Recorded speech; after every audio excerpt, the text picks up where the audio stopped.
Hey, welcome to Gracie Schwarzwald. I'm here with Eric Mete, and today we're going over a complete Gracie Jiu-Jitsu Self-Defense Course. Please subscribe, like, tell everybody. And now we are covering the striking portion. We're going to continue on with the striking portion.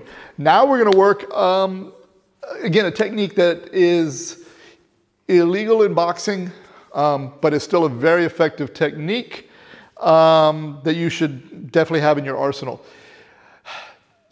Every technique, every strike, I should say, and actually every technique in jiu-jitsu, you have a choice between sort of power and speed, right? If you really focus on speed, you're often going to give up some power. If you focus completely on power, often you'll give up on speed. It's not, super one or the other, but in this one, it's going to be much more about speed. The overhand right, obviously that's a very fast punch.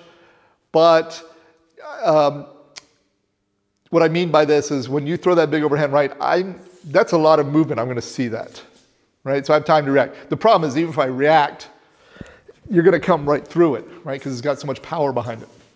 This one is going to be very fast, so it may not do as much damage, but it can still get in and out before the person even realizes, and that's going to be our backhand strike. Now we kind of have two different versions.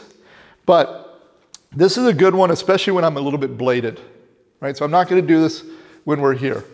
It could be a number of reasons of why we're bladed. From a self-defense perspective, the person might not always just be right in front of you, okay? Or it could just be a striking situation. You're more comfortable striking from the side, okay?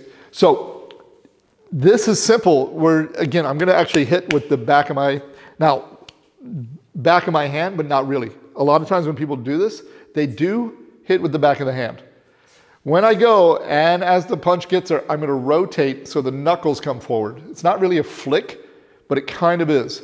So the simplest way to learn this is he can just put his hand on his chest, blade the shoulder, there we go. And it's almost like he's just doing what movie is that they did that, Salutes? Oh, yeah. Star Trek, I think, or so the Klingons would do something like that.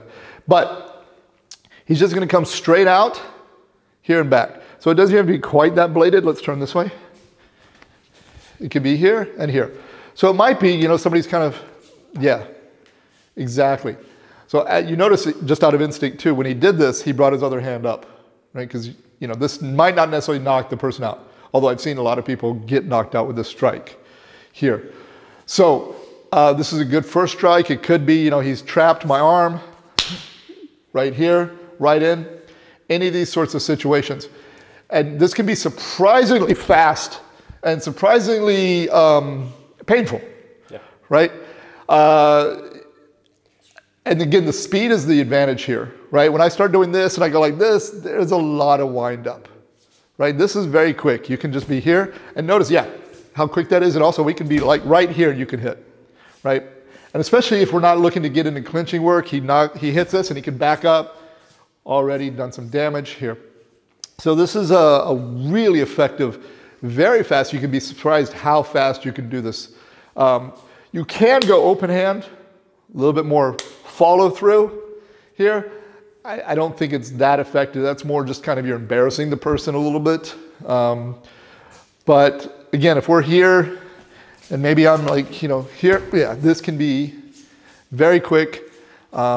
Very effective. You can absolutely knock somebody out. You can certainly disorient them leading into other situations. You can do it straight on, but it is a really good one. The person might be grabbing you like, hey, yeah, here. So something to play with, very powerful tool.